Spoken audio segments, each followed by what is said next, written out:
បាទនេះយ៉ាងណារយៈពេល3ម៉ោងការឆ្នៃកប់5.5រៀងខ្យល់ហើយកុកស4កុកខេះ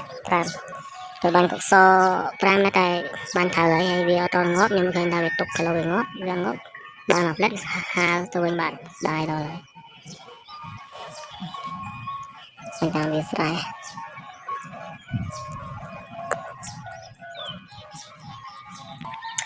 អានេះដែរគោលដែរវាខ្សែ5ម៉ែបងល្អនេះលើហាតិចតួចទៀតទៅដៃយើងណាអែមខ្លាំងវាខ្លាំងល្អដែរមិនមកតង់មកវា3តង់ពេលនោះ3តង់អែម